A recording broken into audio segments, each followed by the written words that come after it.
During his stay at Natal and Pretoria in 1893, Mahatma Gandhi had to face a number of cases of racist violence where there he fought against this discrimination for long years. How Indian and black people were intolerably mishandled by the white was the principal concern of Gandhi's experience there.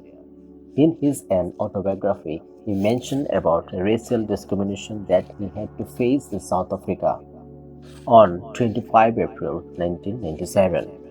Nelson Mandela, 1918-2013, first black president of South Africa, after 100 years of Gandhi's presence there. In a space to the people of Marisburg, a place where many cases of notorious racial prejudices occurred, mention the name of M. Gandhi, whose name is still unstained to them. History of South Africa had a different course, unlike to the history of the world where near 80% African race had been ruled by only 8% white people with a serious case of social crime. This long tradition of inhumanity had been officially stopped when a black Iron Man was declared President of South Africa on 10 May 1994. This is Nelson Rolihlahla Mandela, a Nobel laureate, peacemaker, and never-fading pessimist in the 20th century. Martin Meredith, a biographer of Nelson Mandela, 1918-2013, writers. During 1980s, as the anti-apartheid movement gathered momentum both in South Africa and abroad, Mandela became a potent symbol of resistance. Certainly, he was not a very traditional resistor, but literally became an emblem of peace and justice for all time in upcoming history.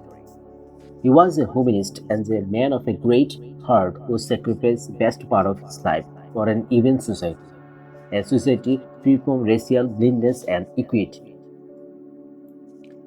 To install the very message of this entire struggle and teaching into the generation of coming next to the United Nations declares Nelson Mandela International Mandela Day every year on July 18, the day he born in 1980. It is said that everyone has the ability and responsibility to change the world for the better.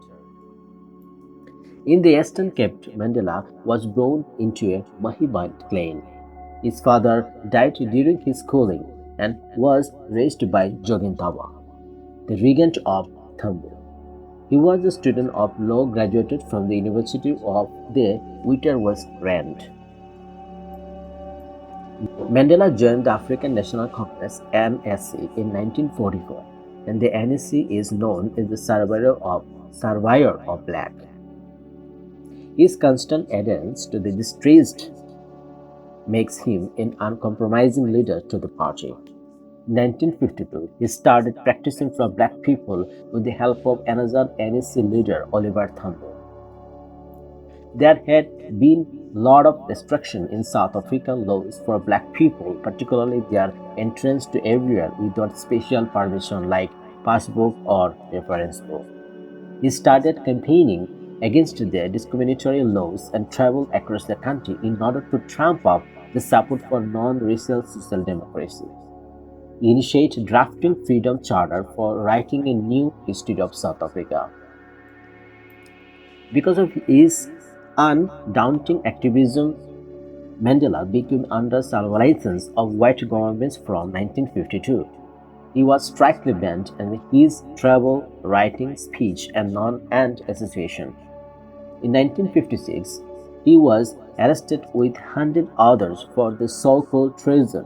Mandela's activities were completely non-violent before 1960, but when the government banned NSC, he abandoned his cooperation with the government and they went underground.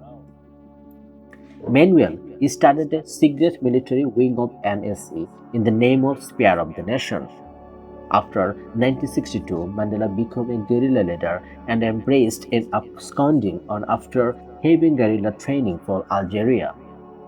But soon after his return to 5 August, he was nabbed in Natal and sentenced to the prison for 5 years. The most tragic pages of his life started in 1964 when he was tried with the other for conspiracy. treason, violence, and sabotages, of which some of these were unseated by Mandela himself. As a result, on 12 June 1964, he was sentenced to life imprisonment. South African government receded from death penalty due to the international and diplomatic pressure. On 20 April 1964, Mandela gave a 3-hour-long speech to the nation with the caption, "I am prepared to die." In his most fascinating speech to the nation, Mandela warns he doesn't care his own life, even instead he wants to free South Africa from white oppression. He wants to create equal opportunity for all and democratic free society in order to facilitate its own cause. To remember that there had been a great similarity with Bangabandhu historical 7 March speech. Mandela concluded his speech with this decisive proposition: "My Lord, if it need to be, it is an idol for which I am prepared to die." This is called historical Romania trial. Mandela was in prison for 26 years in different jails across the country, of which Robben Island near Cape Town was notorious, where he had to be in there till 1982. His incarceration was extremely distressful, as was sometimes offered to quiet his revolutionary stature to become free. He refused all offer disdainfully. Instead, he mustered overwhelming support from black people. Mandela became a symbol of apartheid struggle to the international community during his prison life. February 1 of 1990 is a milestone of South African history as well as the history of black people in the world. Nelson Mandela was freed unconditionally by President de Klerk. After his release, he was made NSA's deputy president. And in 1994, NSA-led government came to the power with the presidency. This great leader expires on 5 December 2030 in Johannesburg. Nelson Mandela is not a single name. It is a name of struggle and courage, hope and humanity. His entire life is a full-length novel with a nobility. His life is a complete form of inspiration. He is an idol, an ideal of the oppressed. Interestingly, when he became the president of South Africa, he never mentioned the word racism or any sort of color prejudices prevails in his country. Instead, he thinks about all equal, fight against property and literacy. He fought against health barriers and malnutrition. Having a unique moral strategy, Mandela leaves to stone unturned to the service of humanity, race, relation, promotion, and protection of human rights.